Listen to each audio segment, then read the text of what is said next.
말씀에 생각하라는 말씀은 주목하라, 주목하라. 또 심사숙고해라. 그런 뜻입니다. 우리가 예수님을 깊이 주목하고 심사숙고해서 뭐합니까? 우리가 그분의 발자취를 따라가는 겁니다. 그것이 본문의 해석입니다. 첫째로 우리 예수님은 이 땅에 우연히 오시지 않고 하나님의 계획 속에서 오셨습니다. 예수님 출생 700년 전에 유태의 유명한 선지자 이사야가 이렇게 예언해놨어요. 장차 한 아기가 우리에게 날 것이고 하나님 우리에게 줄 것인데 그 아기 어깨에는 왕의 권세를 가졌고 그 이름은 기묘자라 모사라 전능하신 하나님이라 영존하신 아버지라 평강의 왕이라고 이사야 9장에 예언해 두셨어요. 예수님의 어깨에 정사를 메었고 이 말은 세상의 왕이시라는 겁니다. 그 이름은 기묘자라 신비한 분이라 이 말입니다. 모사라 지혜가 한없는 분이라 말입니다. 권세와 큰 능력이 크신 하나님이라. 영원전부터 영원까지 존재하시는 아버지 하나님이라. 평화의 왕이라. 세상에 우리가 믿고 우리를 구원하신 예수님은 하나님께서 이 땅에 보내실 때 왕으로 오셨어요. 구원받은 하나님의 자녀들의 왕, 유대의 왕, 이스라엘의 왕, 교회의 왕으로 오셨고 그분은 신비한 분이에요. 인간의 지혜를 초월하는 하나님의 지혜를 가지고 권세와 큰 능력이 계셔서 예수님은 가는 곳마다 사망을 잡아시고 죽은 자를 살리셨고 문둥이를 고치셨고 인간사의 모든 질병들을 치료하셨고 영원부터 영원까지 존재하시는 아버지 평화의 왕이라고 말씀하셨어요. 이분을 모시고 사는 저와 여러분은 너무나 고맙고 감사해요. 그분의 삶을 우리 삶 속에 복사해야 되고 체험해야 되고 경험해야 됩니다. 두 번째, 이사야 선지자는 이사야서 53장에 예수님의 모습, 메시아로 오실 예수 그리스도의 모습에 대해서 미리 예언을 해두셨어요. 예수님은 하나님 앞에서 연한 초목, 갓 봄이 되어 싹이 올라오는 나무 잎사귀, 풀의 잎사귀처럼 마른 땅에서 나오는 풀처럼 고운 모양도 없고 우아함도 허무할 만한 아름다운 모습이 없다. 봄에 싹이 나무에서 나는 싹, 들판에 나오는 이 잡초의 풀들이 우리가 허무하고 아름다운 모습이 어디가 있어요? 그럴 것이다. 그리고 그는 커서 멸시를 받을 것이다. 사람들의 버림을 받을 것이다. 간고를 아는 자라. 간고, 슬픔의 사람, 고통의 사람. 간고는 온갖 고생을 말해요. 질병의 고통을 아는 자라. 우리는 그를 피하려는 것 같이 우리 얼굴을 감췄어요. 그는 멸시를 당하였고 모든 사람은 그를 귀히 여기지 아니할 것이다. 라고 예수님이 성장하는 과정을 말씀하셨어요. 그리고 예수님의 사역에 대해서 사역하실 때의 모습을 말씀하셨어요. 예수님의 육신에 붙인 요셉은 제사장 가문도 아니고 서기관 가문도 아니고 장로의 가문도 아니고 레위 아니면 지역의 유지도 아니고 성경 연구가들은 목수라고 농촌 목수. 가정의 배경, 재력, 돈의 힘, 종교 반면에 특출한 특별한 것이 없는 일반 평범한 서민입니다. 사람들이 부러워하거나 부러워하거나 존경하거나 흠모하거나 사모하는 대상이 아닙니다. 그러면서 이사야는 말하기를 우리 예수님께서 사절에 멸시를 받아서 사람들에게 실어버린 바 되었고 간고를 많이 겪었으며 지고를 하는 자라. 간고란 말은 사람이 당할 수 있는 온갖 고생을 다 말합니다. 그래서 사람들이 멸시했어요. 너무 찢어지게 가난하고 너무 고생을 많이 하니까 사람들이 무시했어요. 일본 식민지 때 우리 조선 사람들이 당하는 그 멸시와 천대, 학대. 청년들과 어른들은 징용을 당했고 우리 아들, 우리 딸들은 다 위안부로 끌려갔고 내가 일본에 살 때 우리 신주쿠 바로 옆에 나가노가 있어요. 나가노 구라고 있어요. 그 지하에 굴을 파는데 조선 사람은 3,000명을 교도에 일을 시켰어요. 앞에서 다이나믹도로 폭발을 시키고 그 먼지 구덩이에서 깨어진 돌을 끌어내고 밖으로 끄는 그런 힘든 일을 우리 조선 노동자들 시켰어요. 주먹밥 하나에 소금 뿌려서 하나 쪼개냈어요. 그래서 사람들이 뼈만 남아요. 난 점점 말라가면서 그러다 나중에는 먹을 것이 없어서 1교대, 2교대, 3교대 사람은 싹 집어넣어놓고 문을 딱 닫아버리고 쇠문을 싹 문을 닫아버리고 3,000명을 그대로 굶어 죽였어요. 그래서 내가 바로 자리가 타면 5분 거리지만 내가 한 번을 안 갔어요. 배고픔에 서름을 제가 알아요. 정상적인 사람이 4일, 5일, 10일, 20일, 30일, 40일 굶을 때는 죽느냐 사느냐에 생사로 왔다 갔다 해요. 그리고 일본이 항복하고 일본 전국 흩어진 사람들을 시모노세키라는 곳에 한국하고 제일 가까운 연락선이 닿는 배가 다니는 그곳에 큰 배를 대놓고 다 타라 그랬어요. 너를 조선의 부산에 실어다 준다고. 일본의 전국 흩어져서 노동하던 사람들이 피골에 성접한 옷은 거지가 갖고 온 사람들이 다 몰려왔어요. 몰려와서 탄 사람이 막 9,000명. 어떤 사람은 7,000명, 9,000명이라고 말하는데 기록 정보가 없으니까. 배가 출발해서 밤에 출발하니까 부산으로 직접 가는 것인지 일본 바다를 뺑뺑 돌아가는지 모르겠어요.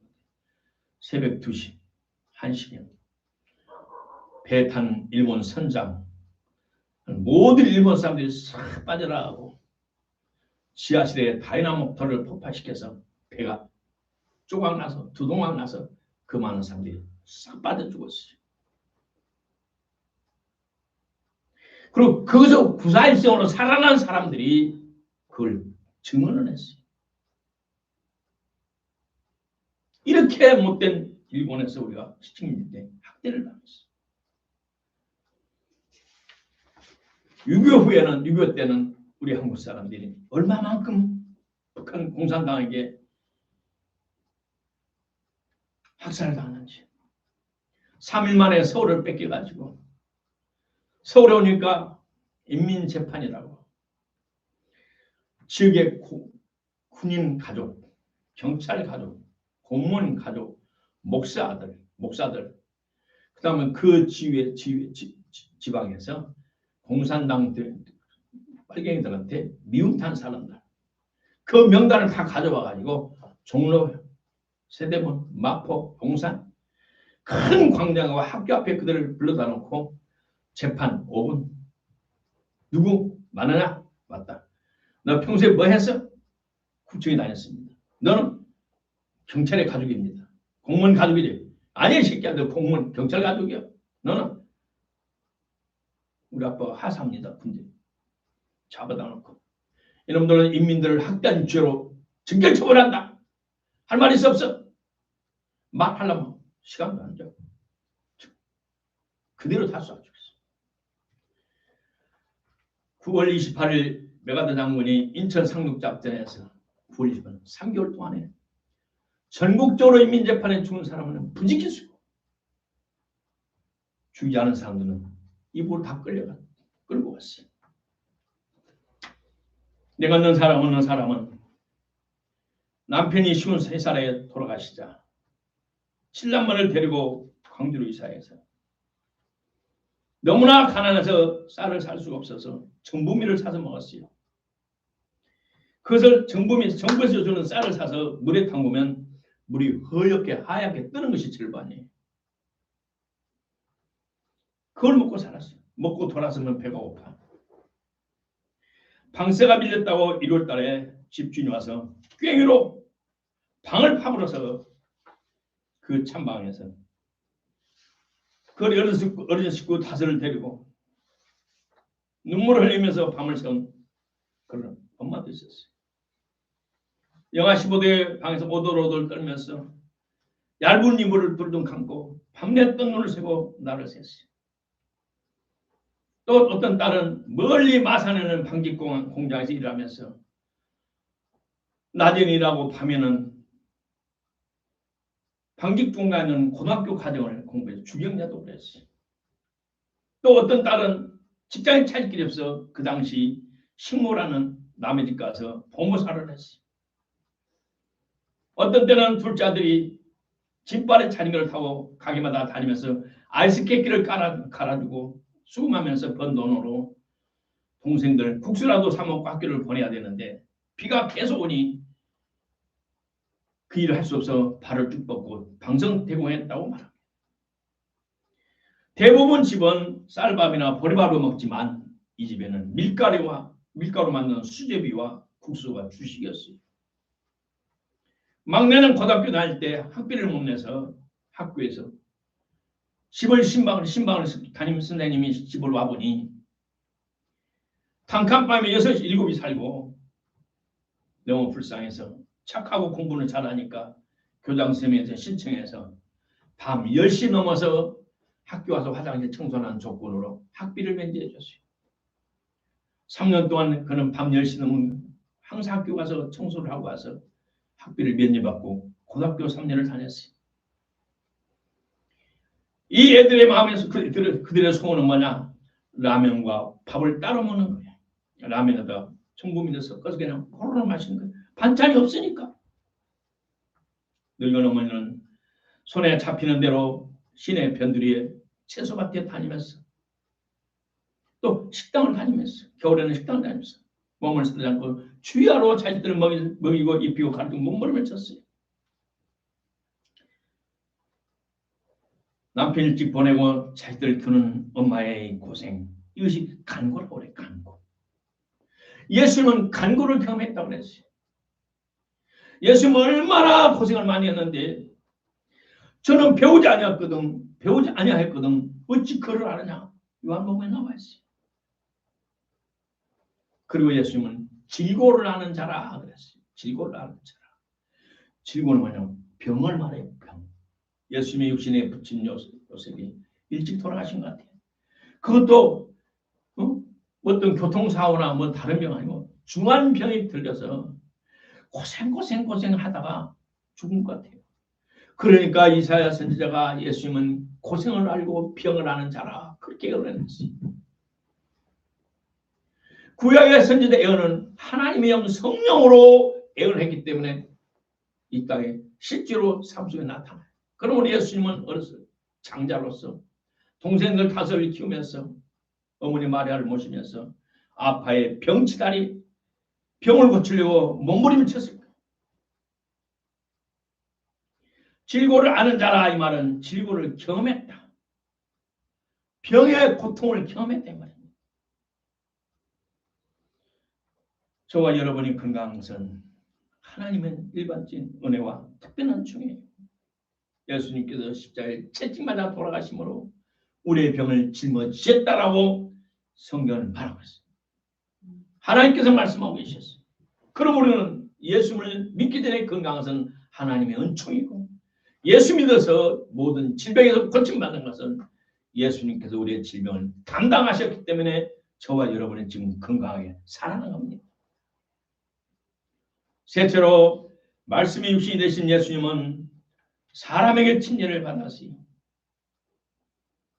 물질계에 있는 모든 것들이 시작이 있으면 끝이 있다는 것. 끝이 있어요. 영적인 영역에서도 하나님이 시작하신 것은 하나님의 정한 때에 끝이 있어요.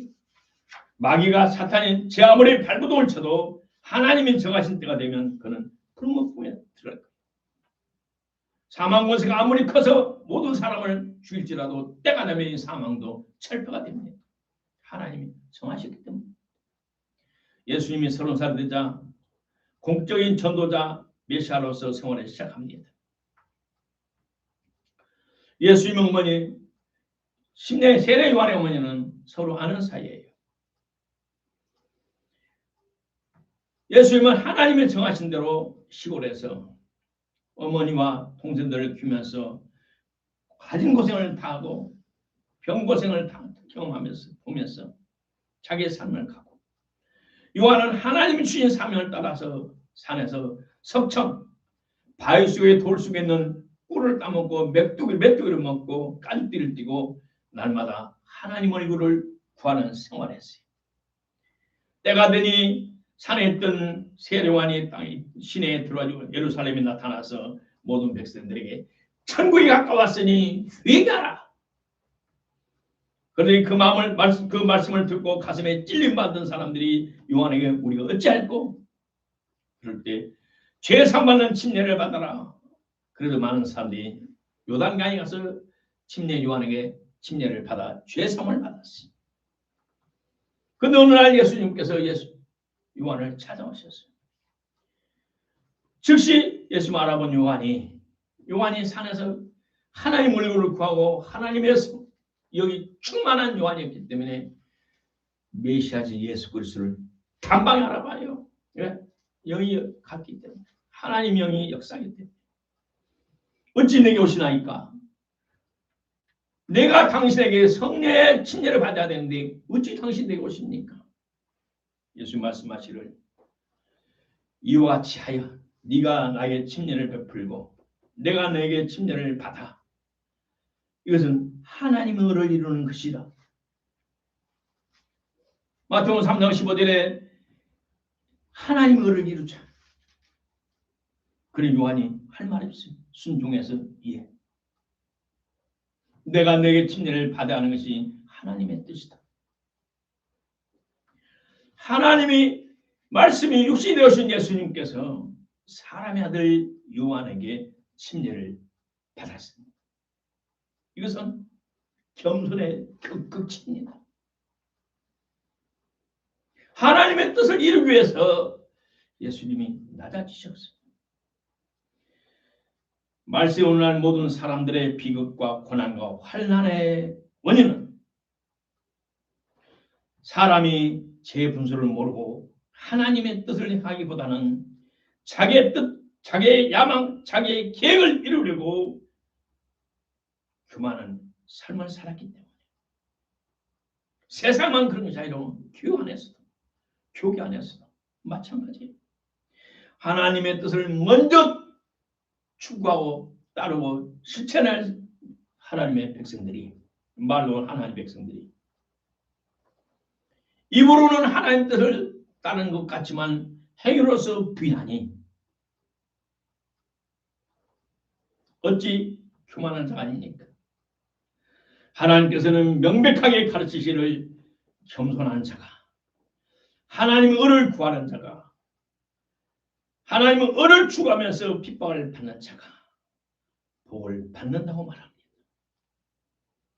넷째로 예수님께서 성령의 인도를 받으셨어요. 성령께서 침례를 받을 때 예수님에게 하늘에서 성령이 빌같이 내리셨어요. 이는 내 사랑하는 아들이라 하나님이 확증해 주셨어요.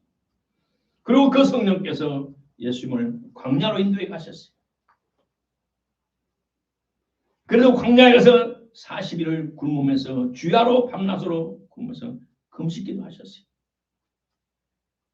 금식기도 할 때 사탄이 세 가지나 유혹했지만 성령의 인도를 받고 하나님의 뜻을 따라 세례 요한에게 침례를 받은 예수님은 하나님이 예수님을 감싸고 계셨어요. 그래서 사탄의 세 가지 시험을 이겼어요. 누가복음 4장에 봤더니 예수님께서 성령의 큰 권능으로 갈릴리에 돌아가시니 사도행전 10장 말하기를 하나님이 나사렛 예수에게 성령과 능력을 기름 붓듯 부어주셨으며 저가 두루 다니시며 착한 일을 행하시고 마귀에 눌린 모든 자를 고치셨으니 이는 하나님이 함께 하셨음이라고 말씀하십니다. 마태복음 4장에 예수님께서 갈릴리에 두루 다니시면서 저희 회당에서 가르치시고 천국 복음을 전파하시고 백성 중의 모든 병과 모든 약한 것을 고치시니 그의 소문이 온 땅에 퍼진지라. 사람들이 모든 앓는 자, 각색 병과 고통에 걸린 자, 귀신 들린 자, 간질한 자, 중풍병자들을 다 데려오니 저희를 일일이 다 고쳐주시더라. 아담 하와의 후손인 동서고금의 모든 인류는 부모님의 죄악 중에 출생합니다. 그러므로 저주와 환난과 고통의 그림자처럼 언제 어디를 가든 무엇을 하든 죽을 때까지 그 사람들 따라다니면서 괴롭힙니다. 근데 우리 예수님은 그 사람들을 마귀로부터 해방시켜 주시고 모든 질병을 고쳐주셨어요. 고통당하는 만민들을 귀신병, 감정의 병, 신체의 병, 인간관계로부터 받은 모든 병들을 치료해 주셨어요. 이것은 구약에 약속된 대로 이사야서 60장에 말씀 약속된 대로 예언된 대로 그렇게 하신 겁니다. 선지자 이사야를 드리거늘 책을 펴서 이렇게 기록된 것을 찾으시니 곧 주의 성령이 내게 임하셨으니 이는 가난한 자의 복음을 전하게 하시고 내게 기름을 부으시고 나를 보내사 포로된 자에게 자유를 눈먼 자에게 다시 포기함을 전파하며 눌린 자를 자유케 하고 주의 은혜를 전파하게 하려 하시니라. 구약의 이사야 선지자가 예언했던 말을 예수님이 실제로 이 땅에서 집행하실 겁니다. 과거 한국교회에서 80년대 40일 금식하신 분들이 목사, 전도사님, 장로, 권사님 포함해서 한국교회에 2만 명을 초과했다고 기록이 나와 있어요.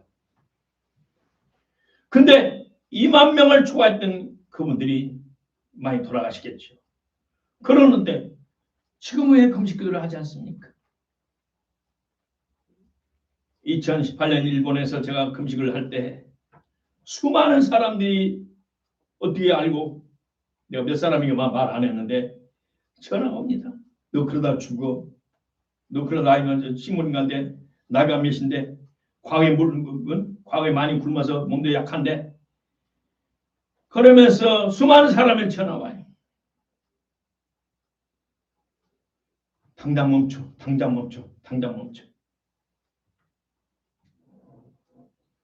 그러면서 금식하고 싶은 마음을 싹 식어버리고 싹 사라지게 만들어버리고 그래 몸의 문제지.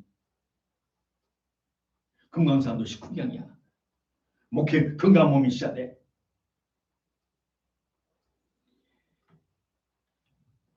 대부분 목사님들이 교회의 부흥을 위해서는 10여 명의 죄만 짓지 않고는 무엇이든지 하겠다고 말을 합니다.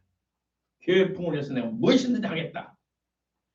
그런데 어떤 목사님은 교인들이 없어서 월세를 못 나니까 노가다를 해가면서 그 월세를 내고 그래서 교회를 유지하다가 몇 년 유지하다가 교회가 되는 교회가 있고 안 되고 결국 면이 있다 문 닫는 교회가 있어요. 내가 교회 부흥을 위해서는 무엇이든지 하겠다고 맹세하고 약속한 목사님들이 왜 금식 기도를 안 합니까? 왜 금식 기도를 했는데 왜 열매가 없습니까? 원인은 뭐냐? 그의 평소의 삶이 하나님의 의를 하나님의 뜻을 구하지 않고 행하지 아니하였기 때문에 성령 인도를 받지 못한 겁니다. 금식도 성령 인도하는 금식이 있고 수선하는 금식이 있어요. 예수님은 세례 요한에게 침례를 받았어요. 예수님은 하나님 아들이에요. 죄를 진 적이 없어요. 그 생명이 달라요. 하나님의 생명이에요. 무죄성결하신 예수님께서 사람에게 침례받을 이유가 하나도 없어요. 왜 침례받았느냐? 하나님의 뜻을 이루기 위해서입니다. 오늘날 한국교회가 성경의 기준에서 타락하고 진리가 변질된 것은 하나님의 뜻보다 자신의 뜻을 앞세우기 때문이에요.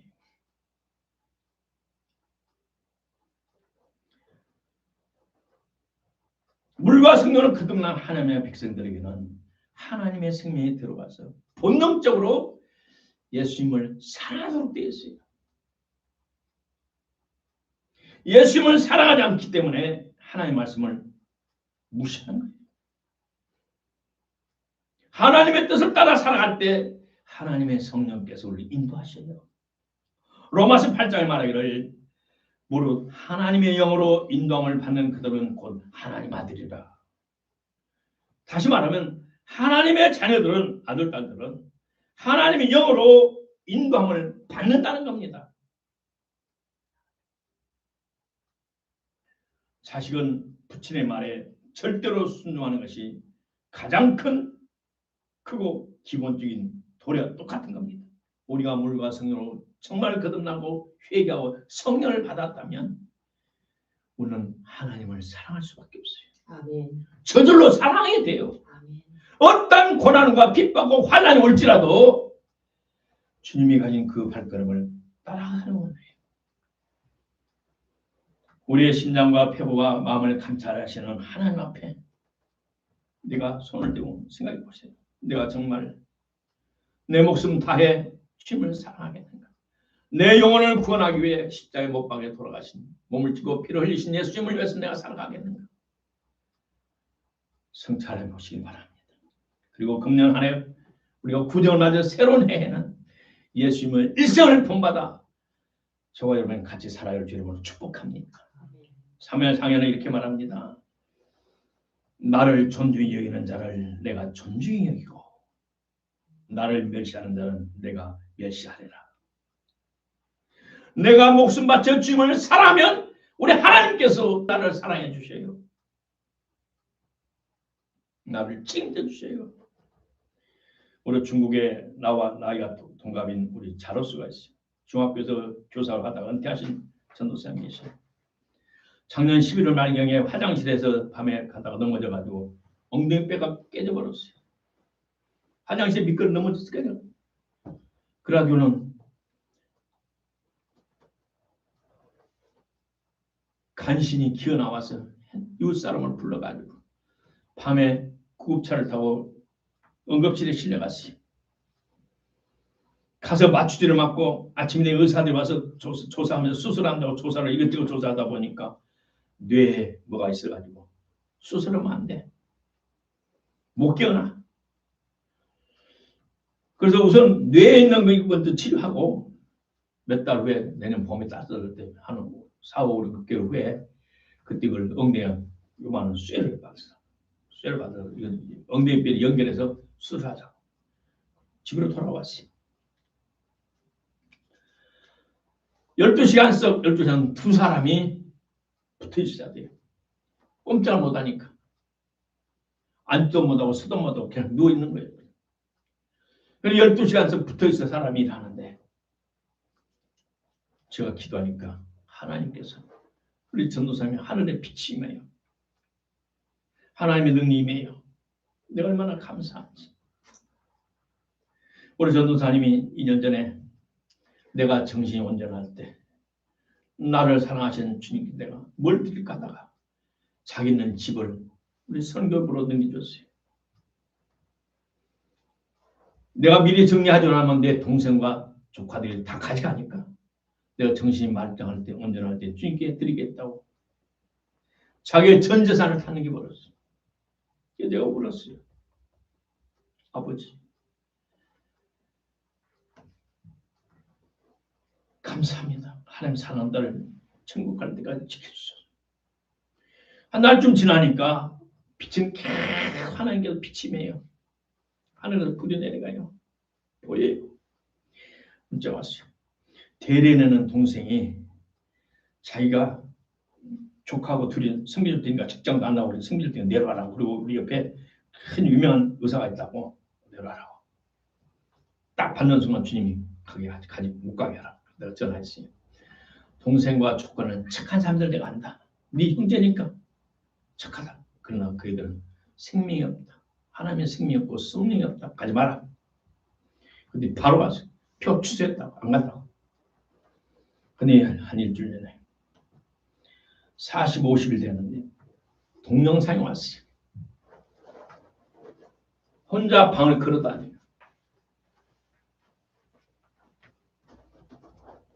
엉덩이뼈가 저절로 붙어버렸어요. 할렐루야. 하나님께서 그 깨지는 수술 받을 그 엉덩이뼈를 붙여주셨어요. 추워서 밖에 못 나가고 방에서 왔다 갔다 하면서 동영상 지금 있어요. 나한테 하나님 널 이렇게 치료주셨다. 그런데 두 사람 한 사람마다 한 사람 그만뒀어. 한 달 하고 그만뒀어. 이게 한 사람은 안 움직여서 힘이 없으니까 옆에 밥 해주고 빨래 해주고 간단히 혼자니까.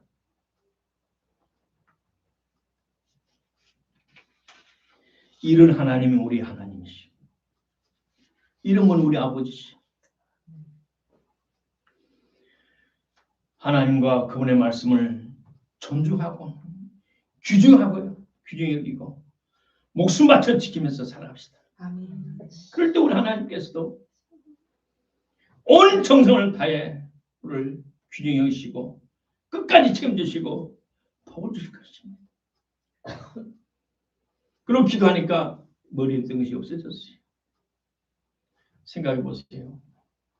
70다시 넘은 할머니가 왔는데 수술할 때 죽고 사는 것은 책임지지 않겠다. 서명해라. 그리고 머리 안 나쁜 거 수술에 맞춰서 깨어난 거 못 깨어난 거 상관하고 수술 상관하지 않아. 의사는 그냥 수술해요. 왜? 돈이 되니까. 큰 수술이잖아요. 큰 수술. 수술했는데 죽었어요. 의사 책임 안 진다고 사인을 받았어요. 돈을 받았어요. 하나님이 그렇게 역사하셨어요.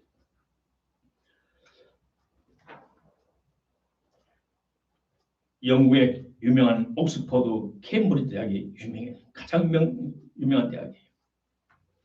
그의 정식 철학과 교수였던 데릭 프린스 목사님. 그분이 말씀해요. 내가 수많은 곳에 다녀보니 입으로는 선한 목자이신 예수님을 닮겠다고 말을 하면서도 예수님을 닮지 않은 거짓 목사들이 너무나 많아 이들 때문에 하나님 나라가 무너진다고 말을 했어요. 그들은 하늘의 부르심을 받은 형제들이라고 말하지만 거짓 형제들이다. 믿는 도래의 사도시면 대제사장이신 예수를 깊이 생각하라 했는데 그들은 예수님을 깊이 생각하지 않고 주목하지 않고 심사숙고하지 않고 하나님 뜻보다는 자기야만 이루는 거짓 사건들이다. 그들로 인하여 하나님 나라가 무너진다. 왜 예수님께서 40일 금식을 시작하셨느냐? 무죄성결하신 예수님이 금식기도를 안 해도 될 사람이 왜 금식기도를 하셨느냐? 데릭 프린스 목사님은 이렇게 말합니다. 앞으로 목회할 수많은 사람들이 자기를 본받으라고 모범을 보여준 것이다. 오늘 목회하면서 신학교에서 왜 금식을 시키지 않느냐, 가르치지 않느냐. 싹군 목자들을 그렇게 많이 양성하니 하나님 나라가 무너지고 있다. 정직하게 말하면 교만한 자들이 목회하느니 하나님의 복을 주시겠는가? 그러면서 책망하시면서 그는 평생을 금식하며 기도하셔 살아오셨어요.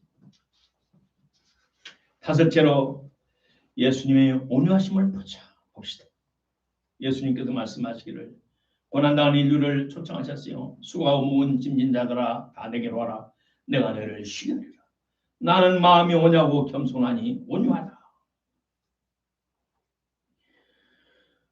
인간은 스스로 자기의 무거운 짐을 벗을 길이 없어요.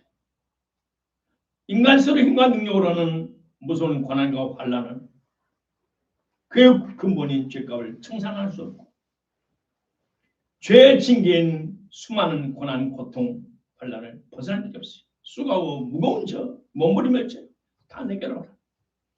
내가 너희를 쉬게 하라. 나는 마음이 온유하다. 예수님의 성품 온유하심을 우리는 본받아야 돼요.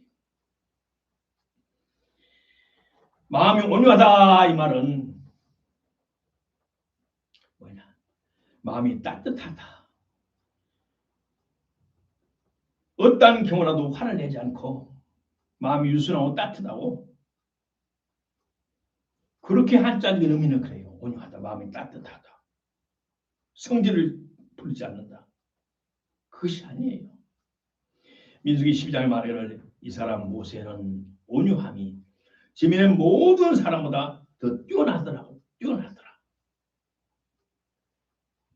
온유라 말에 깊은 의미는 자신이 먼저 다른 사람을 섬기면서 고난을 당해 보았기에 연단을 받았기에 다른 사람의 아픔을 이해하고 안다는 겁니다. 그래서 그런 사람들을 마음에 품어준다라는 뜻입니다. 원의 뜻이. 그래서 마태복음 5장에서 온유한 자는 땅을 기업으로 얻는다. 땅을 기업으로 얻는다 말은 사람을 얻는다. 영적으로는 하나님 나라를 세운다는 뜻입니다. 우리 예수님의 첫째 성품은 온유예요. 고난당한 사람들을 이해하고 그들을 품어주고 그들을 용납하는 예수님의 마음이 온유란 말씀입니다. 단련된다. 훈련받았다. 나도 지난날 그들의 고생을 한다. 나도 고생을 당해봤기 때문에. 사랑하는 성도 여러분, 우리 예수님 우리와 똑같은 인간의 삶을 살아왔어요. 그리고 우리를 전부 품을 수가 있어요. 결론은 이사야에 예언한 메시아 신분은 왕입니다. 사망 것을 철폐하신 분입니다. 하나님이십니다. 전능하신 분입니다. 우리 예수님은 아무 사람들이 환영받고 사랑받고 흠모하는 사람 모습이 아니었습니다. 멸시받은 사람이었습니다. 근데 예수님은 세례요한의 침례를 받았어요. 하나님의 뜻을 먼저 추구했어요. 하나님의 뜻을 따르는 먼저 앞장섰어요. 그럴 때 성령께서 함께 해주셨고 인도하셨어요. 예수님의 마음은 온유하시니 다른 사람을 섬기면서 고난을 당해봤어요. 이미 훈련을 받았어요. 그래서 다른 사람의 아픔을 이해하고 알아요. 그런 사람의 마음에 품어줄 수 있는 예수님의 마음을 갖기를 주의 이름으로 축복합니다. 고맙고 감사하신 아버지 하나님 은혜를 감사합니다. 우리 예수님의 마음을 본받기 원합니다. 너는 예수님을 깊이 생각하라. 심사숙고하라. 깊이 생각하라. 그리고 그의 발자취를 따르라고 히브리 기자는 우리에게 말하고 있습니다. 우리 모두 구정 새해를 맞이해서 더더욱 우리는 예수님의 흔적을, 예수님의 발자취를, 예수님의 모습을 닮아가는 따르는 우리 모두 되게 하옵소서. 예수님 이름으로 축복하고 기도드리옵나이다. 아멘.